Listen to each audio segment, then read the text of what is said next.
Hello, everybody, and welcome to the reality show brought to you by the Ayn Rand Center UK, where we bring you the practical philosophy of objectivism and apply it to current events. We've got a great panel here today. Razi Ginsburg, the Dark Emperor, Lord, whatever they call you, Razi, and also going to be the criminal defendant in a case tomorrow. We'll talk about that later. Mark Lewis is here to joining us as well.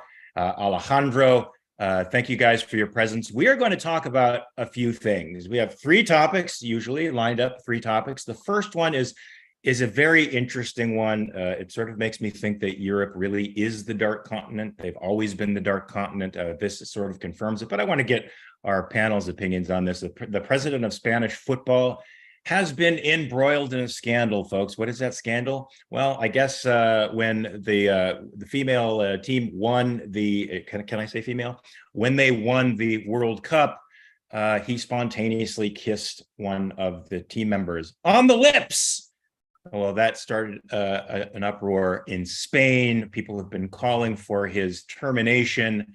Feminists are in an uproar. His mom is now sequestered, I believe, in a church and on a hunger strike for her little boy who's being persecuted by the Spanish population at large. What say you about this? Is that a bad thing that he did? He claimed later on with his daughters present that he asked for consent before he did it. That's a bad move on his part. The woman who he kissed says that is an outright lie. She doesn't seem too pleased by this whole thing. But what does this all mean? Is it okay to spontaneously kiss somebody on the lips in a moment of joy, or is it an act of assault? The second one we have going today is something I'm completely unfamiliar with, and the following two articles were behind paywall, so I couldn't read the entire thing. I'm going to be relying on our resident UK citizen there to give us a skinny on this. The tribunal on a case involving a former employee of the Ministry of Defense, Christine Rogers, was suing the Ministry of Defense over sexual discrimination due to comments by an Army official. To find out what all of that is, what the comments were, whether her case was legitimate, we're going to get into the weeds on that article and, of course, ask you, the viewing audience, and the panel what they think about this. And there is the recent ULEZ expansion in London. We're going to have to learn a little bit more about that from our esteemed UK resident. Has been implemented by Sadie Khan, the mayor of London. And this was within his remit as a devolved power. Now, what does devolution of power mean? What does this decentralization mean? Is it good for England? Has it been good for the United States? We're going to talk tons about this, I guess, with other people who have read the latter two articles, and they'll inform us about this. But first, let's deal with this issue in Spain. It seems to have everybody up in arms. Razi, I'm going to go with you first, not just because you are the commandant of the show. I want to give you the con because you have some very, very powerful feelings about this event, just like the feminists do. So tell us what your feelings are about this. I mean, generally, when feminists are up in arms, I'm very proudly against everything they say, almost always. Yeah, feminists like to make non-issues into issues if they can make men look bad. And luckily for me, whoever schedules these topics picked a topic, the next one, that'll kind of counterbalance this one. But no, you cannot forcefully kiss somebody. That is forcing yourself on somebody. It's in the spectrum of forcing yourself on somebody. There are much worse things you can do, but this is still not okay. It should not be. She should be able to pursue legal case against him if she wants to. This is it's never acceptable to force a kiss on somebody.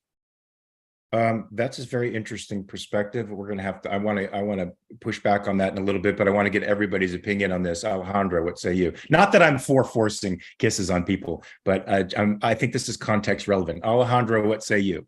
I slightly disagree. I think also that it's not certainly a good idea or doesn't look pretty. I looked at another video where he seems like super excited.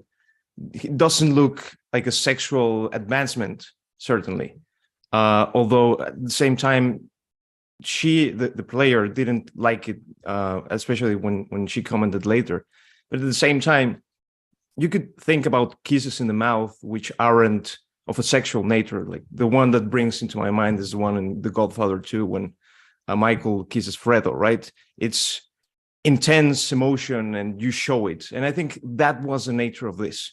Now, I had the opportunity of listening to the comments of this person, or the man, and I didn't like the way that he framed it. I think he was telling lies. He certainly was the one who initiated, and he was saying, "No, she was the one who approached me, and she was the one who hugged me." When in reality, he was the one hugging her. And as well, he has quite a weird story and weird background, which maybe could be interpreted as having quite a quirky sexual nature behind him. Oh boy, so the plot is thickening. Yeah, the cover-up is worse than the crime. Certainly. Mark, what do you say about this? That's certainly one of the pieces that I came to. It's, if it was truly just I was in the moment and it was part of my culture and part of my experience, I thought it would be fun and beautiful and good, and I was just caught up in the moment, didn't think about it, and I did it, and oh, the person's upset about it, and I'm sorry about that, but that's not what was intended. If that was his response, then I would, okay, it was an act of spontaneity, didn't respect her boundaries. That is a problem. But it was an act of spontaneity and it should be treated accordingly. But once you start lying, oh no, she wanted it. I asked for permission. Yeah, I was so excited. Oh my gosh, is it okay if I kiss you on the lips? Yeah. Okay. Yes. Are you sure? Yes. Okay. I got consent. And like, once you start making up bullshit reasons, all of a sudden I'm like, this seems less and less like a spontaneous expression, which even if it violated her sense of propriety, her sense of boundaries, she said she felt vulnerable and like, oh my gosh, someone can just come up and kiss me. Even if she's overreacting, it's inappropriate to do. You can excuse it if it's spontaneous, but if it's not spontaneous and if you're creating BS, I lost my support for him when he started saying that what seems to me obvious bullshit to cover his ass. So that's what I think. Now, is that, I mean, that I'm going to push back, play the devil's advocate. I mean, can you understand that he might be running scared right now because of the tidal wave of disapproval against him? I mean, it's become a referendum on the Spanish culture and on misogyny in general. He's becoming sort of the poster boy for this this movement, this, I think, woke inspired movement against, aggression as such, maleness as such. And could you see yourself? I mean, I couldn't see myself lying about it. I think that because that's the terrible thing to do. You got to know that's going to backfire on you. Reality's against you. But can you see somebody panicking and not knowing what to do and trying to cover their bases in the way that he did? Yes.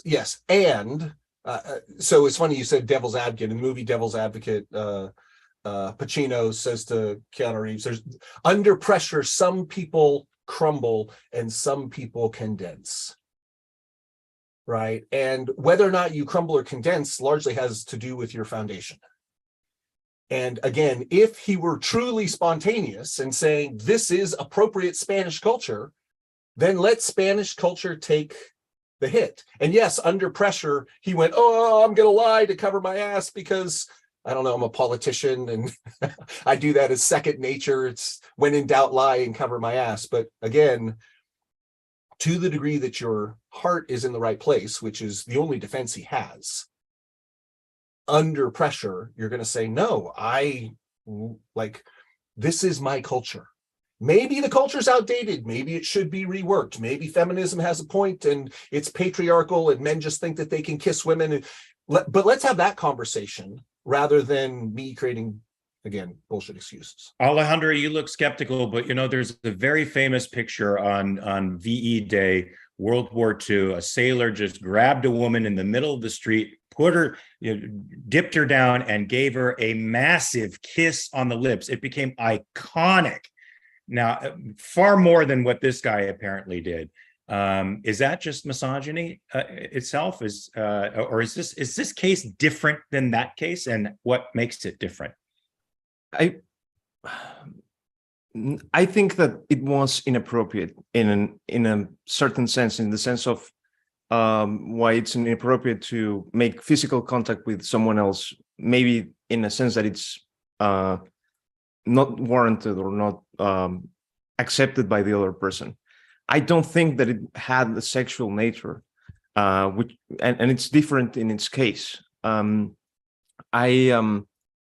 at the same time, I think if people are going to pursue an assault on that, like some people in Sydney are suggesting that they will pursue this as a legal case, I'm a bit skeptical of that, because where will you get the line with celebrations of this nature? Where are you going to say, okay, having this kind of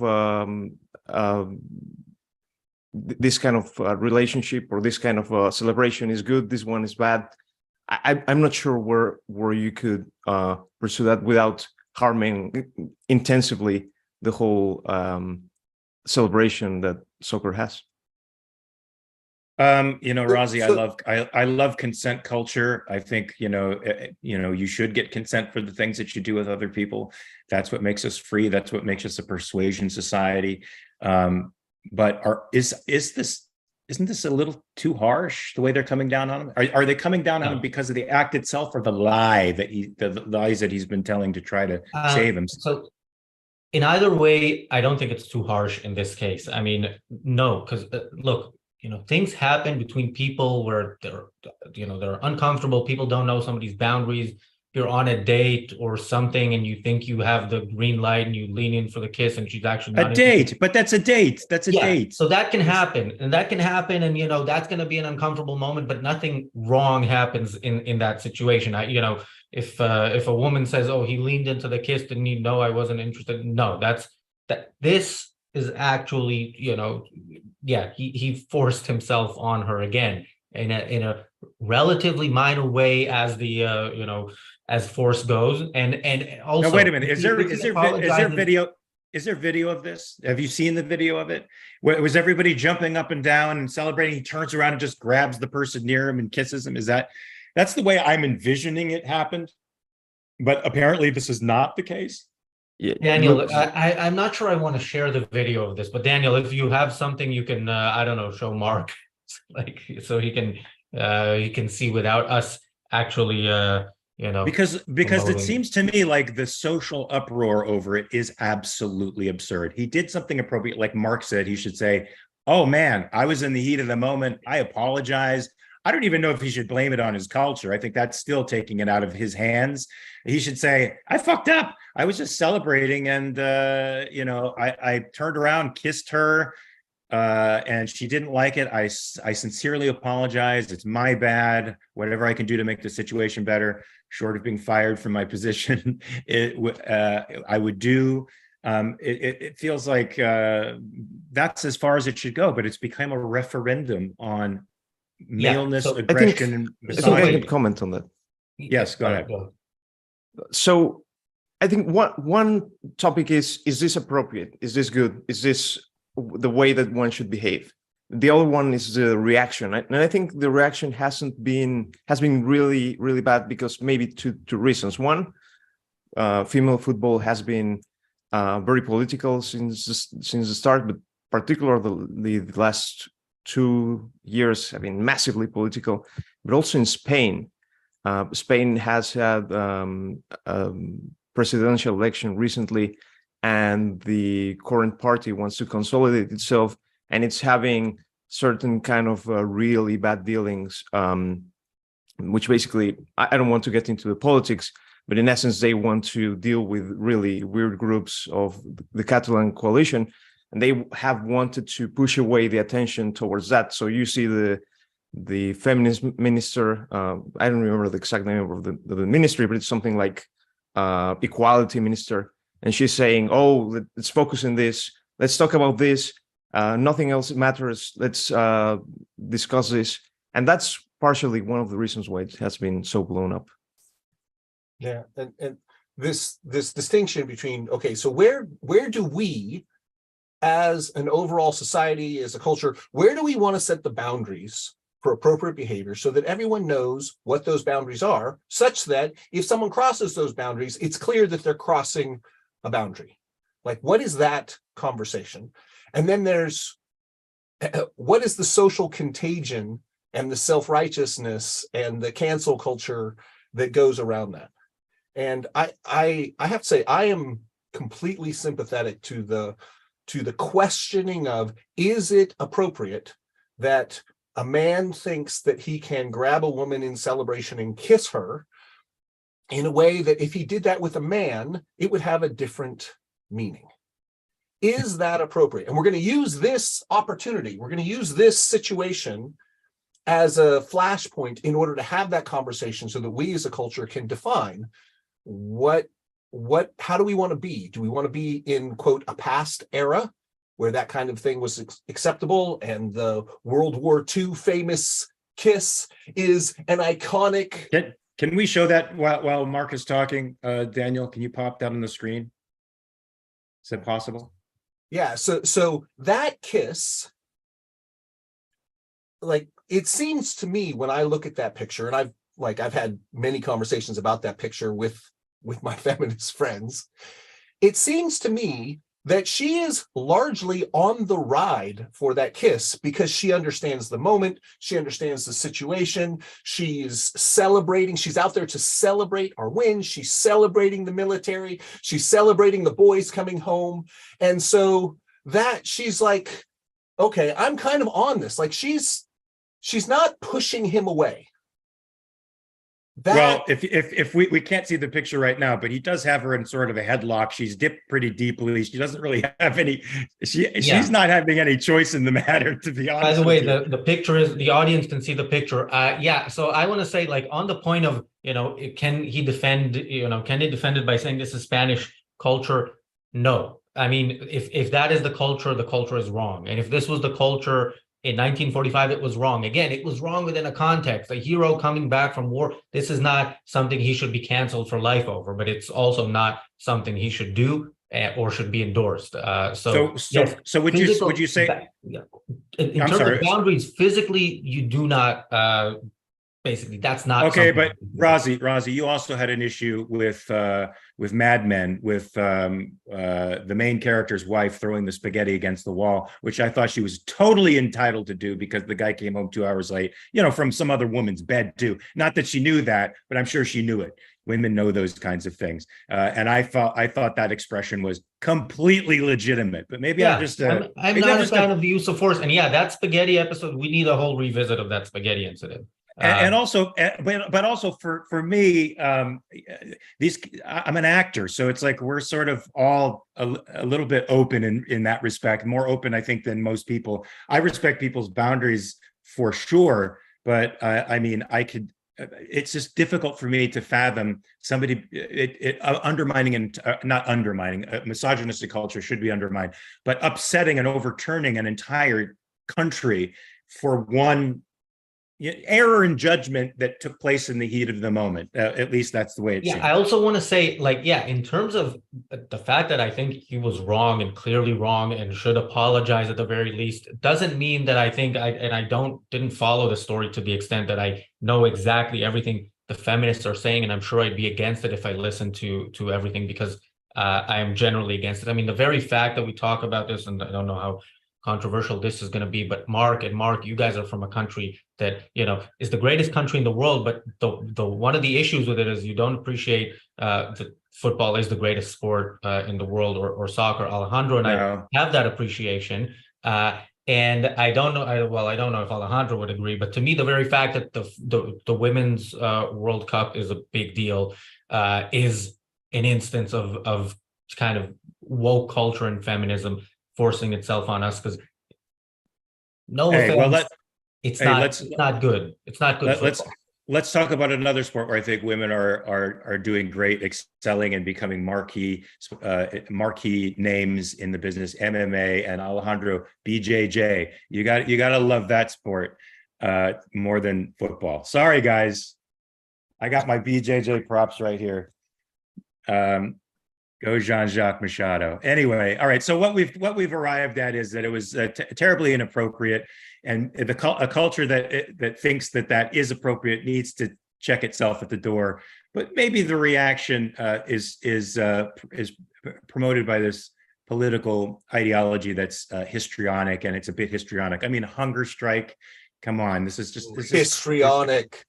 There we go. Words, you misogynist. That's a very bad word. I know it was used to describe. Happens to be accurate. But it is a word that what didn't Freud popularize this? Wasn't it the hysterics, the 10 hysterics, which happened to be women that were his first neurotic patients? Anyway, bad word, but an accurate one. An accurate one in this respect. All right, guys. So we know it's inappropriate. The guy should have told the truth. Never lie when you're in trouble, guys. Politicians should learn this, but I think the political class is just inherently dishonest at this point.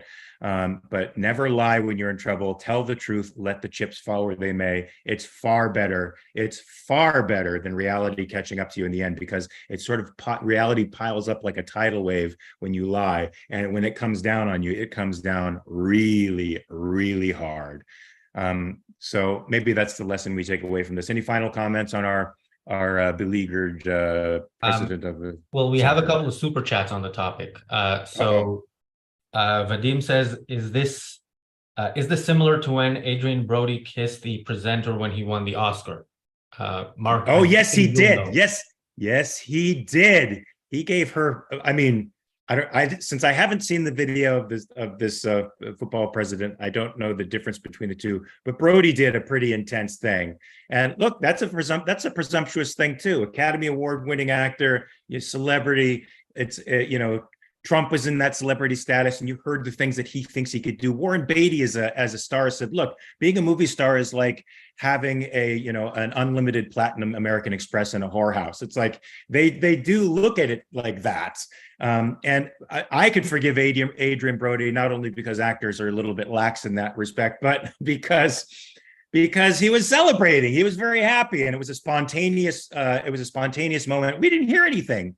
Maybe we will, now that you've brought it up to the public again. People will revisit it, and say, "Oh yeah, remember what Adrian did, and maybe he should be canceled for that." Hopefully not. Go ahead, Razi. We had another super chat from Robert Naser, who says, "Play the video and the whole conversation changes." And we had other people in the chat asking for the video. This is not the worst thing that anybody has ever done, but I'm kind of thinking this is the type of content that belongs on other channels and not ARCUK. Oh, that's too bad, because but it's content that we're talking about. I think it's important to add context for us, because it's difficult to judge from the Guardian article whether or not we think the guy's in the wrong, but that the reaction, the social reaction, the political reaction is way overblown. At least that's what I think. We all agree that it's inappropriate to cross somebody's boundaries without permission, but that sometimes when you spontaneously celebrate something, you might do things that are inappropriate but forgivable. And we all agree that you shouldn't lie when you're in trouble. Oh wait, Razi. One add-on to that. Don't lie. Right? Yes. Don't lie. You also have the choice of shut the hell up.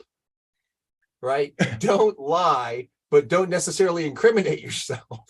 Let's just remember, because we're in a cancel culture. Think about it. And don't trot your daughters out and your wife and your family as political props. I hate that when you try to show how down you are with the women by the fact that you have daughters. That doesn't mean you're not a misogynist pig. All of that is really bad. I mean, he's made a series of screwed up judgments. But yeah, I guess if you think you're going to have a propensity to lie in this case, shut the hell up. Just leave it alone.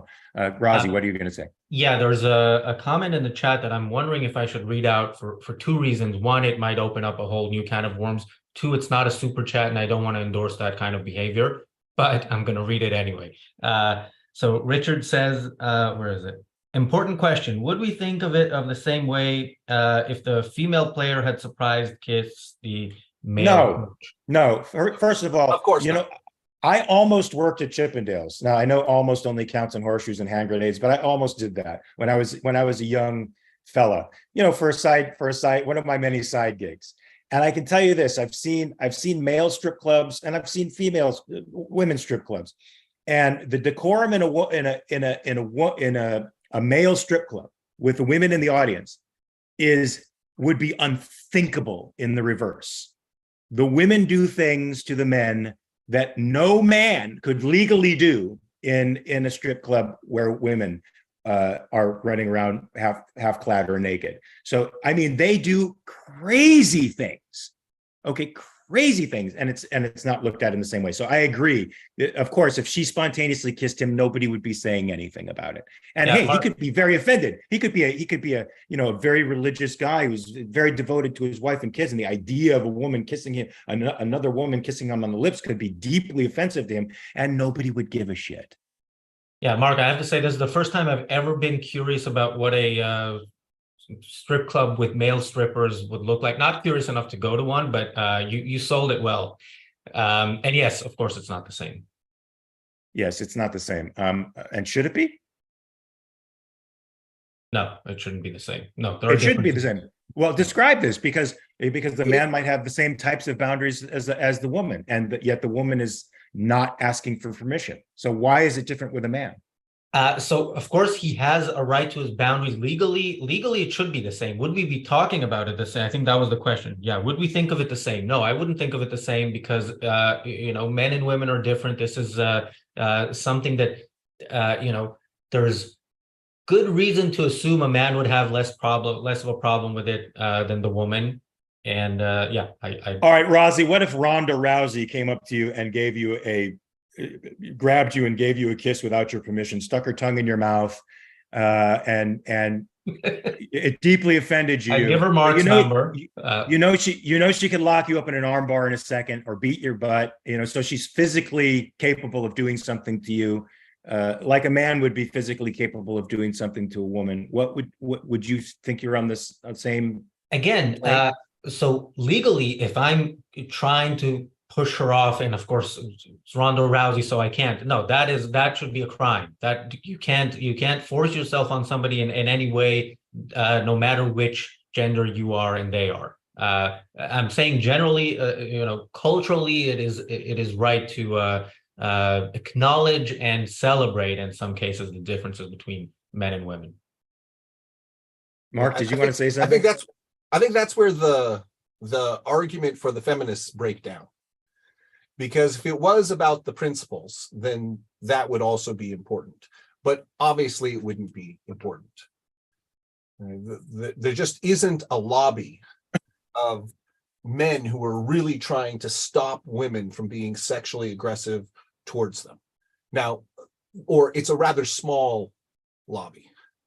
And so just the social uproar is going to be completely different. But if you were to be philosophically consistent, yes, if the issue is, do you have a right to your own physical space and can people do that? Well, then we can't really differentiate between male and female and tendencies and desires and culture, because the whole point is that we're smashing the patriarchal culture where men think that's okay and women are allowed to do that. And reversing it. Which sort of what, but of course, Barbie's going to happen, because it's not really about the principles; it's about power grabs. Interesting, unbelievable. All right, guys. Well, I think we've done about as much as we can on this topic. Wait, I haven't heard what Alejandro thinks on if it's worse if it's the other way around. Yeah, Alejandro, what say you? I don't have an opinion, to be honest. I think the issue that you have more strength is certainly a factor, but I have no opinion. So if Ronda Rousey, or let's say any MMA woman who is a title holder, who unless you're BJJ black belt, I don't know, but who could do something to you, there's not a lot you can do to somebody like that if you're unskilled. So would it work in reverse for them, since they are technically stronger than you because they're more technically adept? Definitely. Very interesting. All right, guys. I think this should be a topic of conversation. Not only that, Rozzy, I don't know if you've done a show on why women objectivists don't like feminism and why you don't like feminism. There should be a show about what is wrong with feminism and why it's a contradiction to individual rights, and I think why women should embrace individual rights over feminism. Yeah, as long as it's only men on that show, I approve. Kidding, jokes. People don't hate on me in the comments. No, you're gonna be canceled in the comments. All right, folks. Well, so there's Christine Rogers, an employee, I guess, at the Ministry of Defense, has sued them over sexual discrimination due to comments by an Army official. It was dismissed, but she'll receive compensation for unfair dismissal. Now, what do you think about this case? About the comments that were made, about which I know nothing, so I'm going to have to first defer to you, Razi, on this. Was she justified in her legal case, or was she unjustified? Was she justified on a moral level, not a legal level, and or what say you? So yeah, she accused the guy of saying that she was a clever woman, but could be manipulative. Then it was allegedly said of her that she has a problem with robust banter, didn't like men. Bear in mind, this is all in the Ministry of Defense. It really fills you with confidence to think that if Russia or China or any Islamic terrorist country decides to attack us, these are the people tasked with defending us. We're focused on the important things here. Yeah, and the judge very positively, surprisingly, dismissed her and described her as hypersensitive. Yes, I think this is, generally, I mean, this is a government employee, so it's a different story. Generally, when I think about, the type of widespread, systematic harassment, workplace-related harassment that I object to, it's the harassment of employers by the government over things like this. Now, again, this is government, but if you're an employer, you need to deal with this type of crap almost as much as, if not more than, you deal with your actual work. So, yeah, the fact that this is even a case is I think is the big problem here. I'm glad it was dismissed, although she is getting some sort of compensation. But yeah, this is a sad sign of the times. So she's getting compensated with your tax dollars, Razi, just so you know.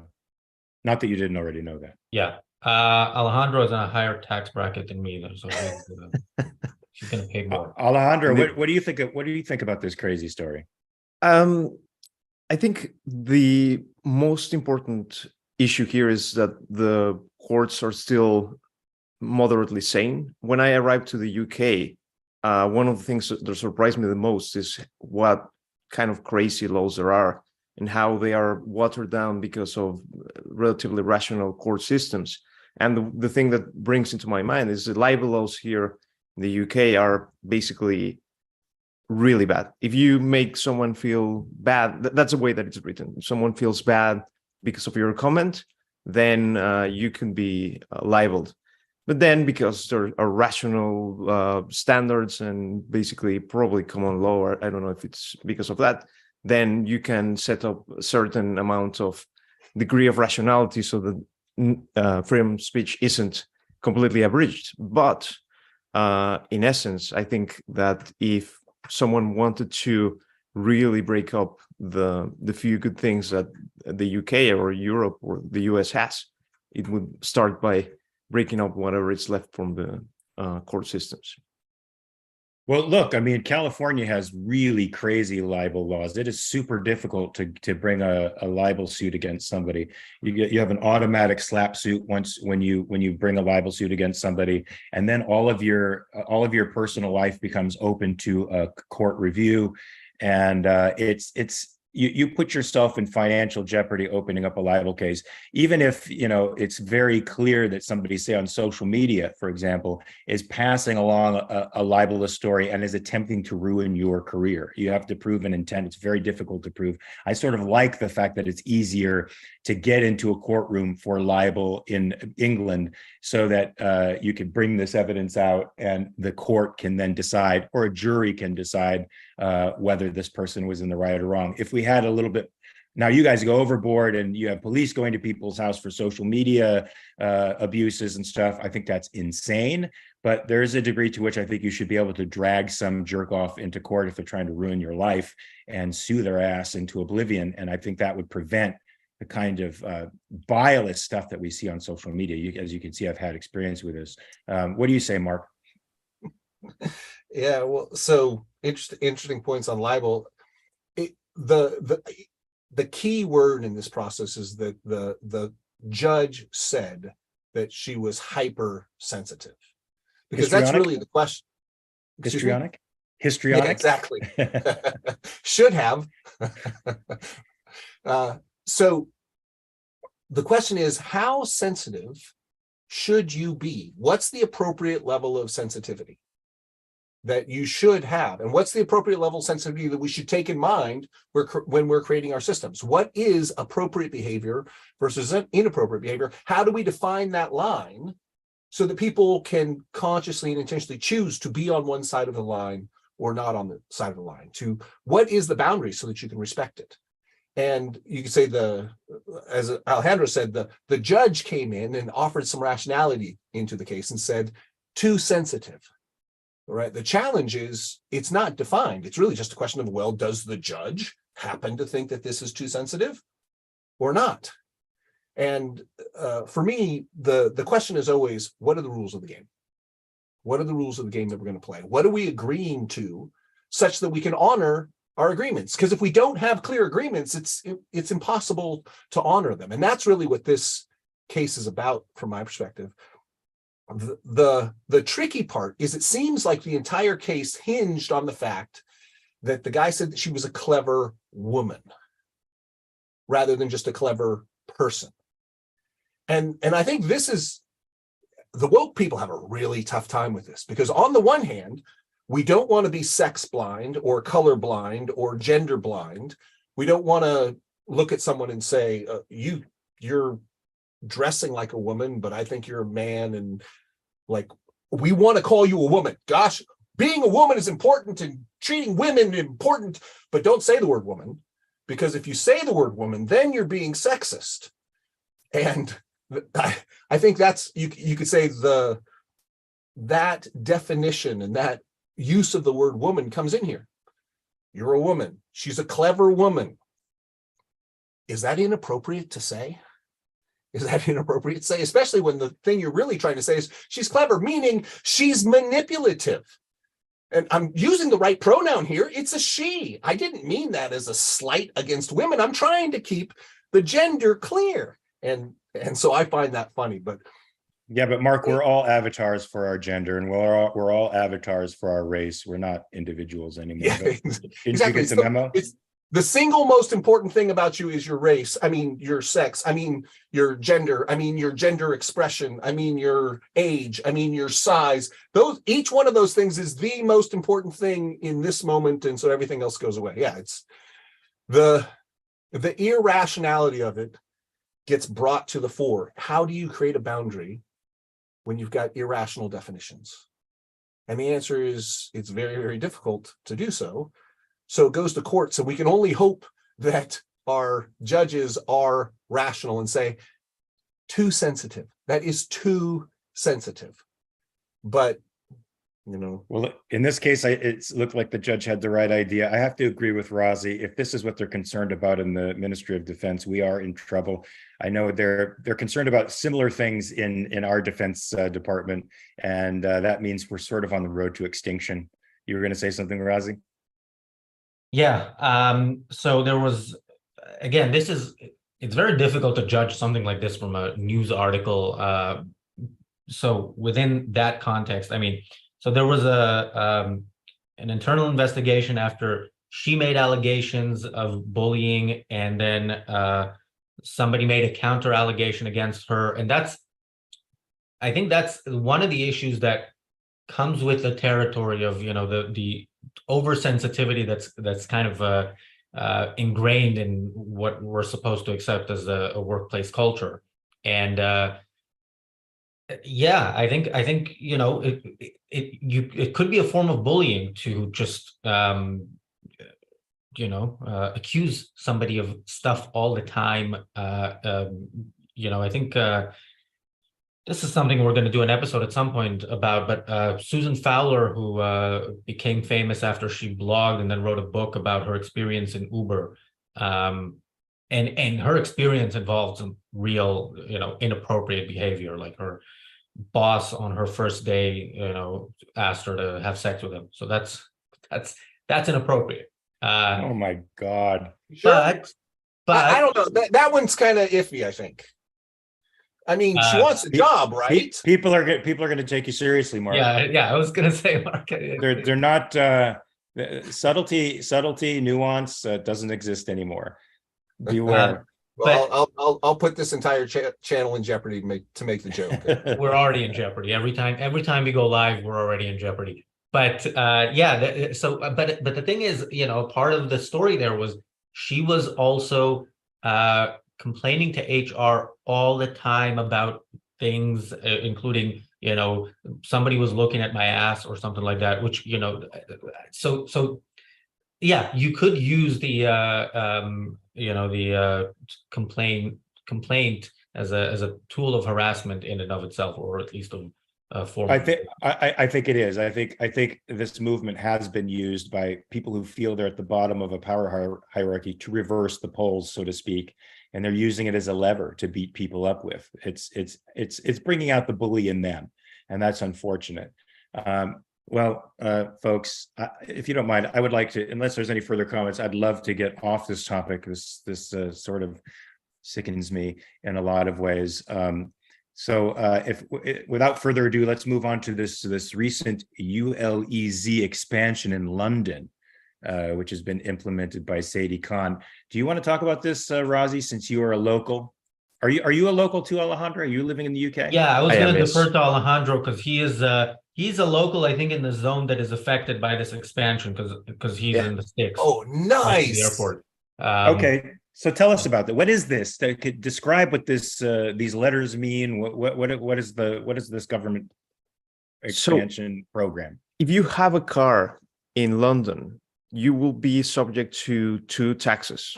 The first one is the congestion charge, and that is only applied in a certain narrow zone in the center of the city and at certain hours, in the peak hours. So if you are contributing to traffic, you will pay. The second one is the ULEZ charge, and that is if your car doesn't meet certain standards of pollution or not polluting in reality, then you will have to pay a fine. And the fine is usually, I think it's between 20, something like £20 per day. Whoa, dang. Yeah, it's pretty bad. And so if you have a Mustang, if you have a Range Rover, any relatively polluting car, you will be really hit by this change. And it will basically means that your car is basically unusable. And basically before that, it was narrowed to a very centric part of the city, but now they have expanded to the suburbs, and that has increased a lot of the annoyance from people who, by living in the suburbs, rely more on their cars, and basically they will have to either sell them or pay the fine. And how strict are these standards? Is this very? Yeah. So when you say a Mustang, I'm thinking like a 67 old chugger, not one of the new Mustangs, because they're the fuel efficiency in terms of the amount of fuel that gets burned as it goes through the system is extraordinarily efficient now. And so it's not that there's a lot of pollution, but it might be carbon. I'm curious, what are these standards around? Do you happen to know? I think it's a multi-standard, like setting multi-standard issue. I think they have a European set of echelons, and basically I think it's a Euro 6, which I don't know what it means, to be honest. I think it's a mixture of the kind of pollutants that you set per minute or per hour, and a couple of other pollutants that could be released into the air. Because what does this have to do with federalism? Because I got the sense that it Oh, had yeah. to do with devolving state power, decentralizing it, and pushing it into the regions, outer regions, as opposed to centralizing it. So probably Rassi knows more about this, but my understanding is that in the 1990s, several of the countries that are part of the UK, Wales, Scotland, Northern Ireland, had some ability to pass their own laws, and it was devolving because they basically were given back some of their capacity to legislate. And Sadiq Khan basically is using this part of his powers to set this kind of laws. Now, don't forget that the one who instituted ULEZ wasn't Sadiq Khan, was Boris Johnson. Sadiq Khan has only expanded it and made it more expensive. So this is analogous to federalism in the United States, because it's like giving more power to the states away from the federal government. Yes. And so you're empowering the mayor of London to do this piece, whereas if the federal government had said, hey, here are new laws, it'd be like, they're the new laws. But is the challenge that this the London mayor has made this choice against the local process? So they're supposed to be democratically elected and represent their area. Therefore, when they take these actions, they're acting democratically, but they're going against the people in the area, and it's an abuse of power, and that's the problem? Or no, so actually the opposite. Currently we have a Tory government, and the Tories are generally opposed to this kind of measures. And Sadiq Khan is more from the Labour Party, and he's using part of his powers as a devolved state to set this legislation against the more general power of the UK, which is generally antagonistic against this. Now, again, the one who instituted this was a Tory, not the Labour Party. But certainly, this is one of the things that you would say that the UK would be, or at least London would be, a little bit better if the general government would be able to apply its own standards. Now, just to tell you something, I don't think that it's very popular within the suburbs, and if you were to devolve more, if there was something like that, then this measure would be probably repealed, at least in the outer area of London. If you were to devolve all the way, the suburbs, the separate counties would say, no, we'll take our cars fine. You, London, don't get to tell us what to do. Probably. That's what I think. Yeah, and the thing with devolution, it's like, it's so there's different levels of it, right? There's the ones for the countries of the United Kingdom that are not England, so they have their own parliaments, and they have, Scotland had an independence referendum, and if the yes vote had won, they would probably become an independent country. Yeah, and then there are cities, London didn't even have a mayor until 23 years ago, right? This is a new thing in London. There was a Greater London Assembly, and there was a leader of the assembly, but there was not a mayor of the whole city. And yeah, I mean, it does bring up this question, which, in America, like the right typically advocates for state rights, and I always wonder, like, what's the real difference? I mean, I see some differences, but basically it means, if you have a majority in a smaller area, then it's okay to violate individual rights. as opposed to, you need a majority. Yeah. So I'm not a fan of it. I always wonder, there's also some not significant, but some movement for London independence. I don't think that's going to happen, but I always wonder if that did happen. It would be, on the one hand, funny to see the rest of England try to survive without, being London's parasite, but also London itself would probably become, would vote for socialism. It would become a socialist country. So, yeah, I don't know. I think we should, yeah. Well, in the Federalists, in the Constitution, powers that aren't enumerated to the federal government go to the states or to the people. So I think that or is a very important phenomenon that I think the conservatives miss, because they like the smaller tyrannies, the local tyrannies, as opposed to, well, the people means individuals, as far as I'm concerned. So maybe if you had a little ancillary provision in this devolution, that it also went to the people, not just the local governments. Maybe that would make a difference. Certainly, it would be more federalistic in its approach. Well, guys, any final words to say on this topic? Very, very interesting little dense.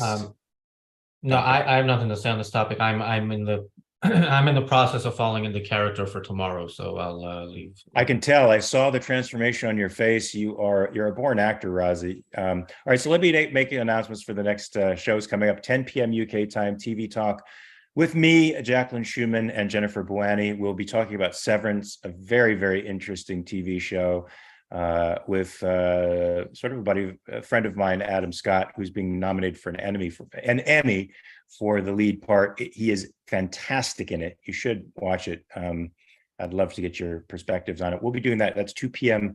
Pacific Standard Time. Special announcements tomorrow, 4 p.m. UK time, the History of Astronomy course with Joseph Tebenkin. I hope I'm pronouncing that right, for ARCUK members of platinum level and more. And of course, you heard Razi refer to this tomorrow at 5 p.m. UK time, the mock trial of an anti-abortion protester for ARCUK members of platinum level and above.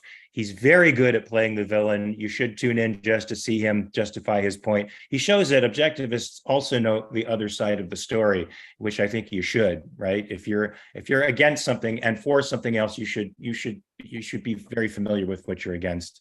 And by the way, platinum members also have access to recordings of past sessions, including past mock trials, like the one where I played a environmentalist activist and Mark was a witness for the prosecution. Didn't provide evidence against me, somehow got me convicted. Did indeed provide evidence, even though it was as much hearsay as me saying that I saw you there at the trial. Anyway, folks, that's been this edition of the reality show. Please join us, Monday, right? Monday for another scintillating, interesting application of objectivism to current events. Mark, Razi, Alejandro, it's been great working with you today. And for all you folks out there, subscribe, like the content, keep us in your thoughts. This content is good, it's constant, and we need it out there in the world. So always remember to check your premises. Peace.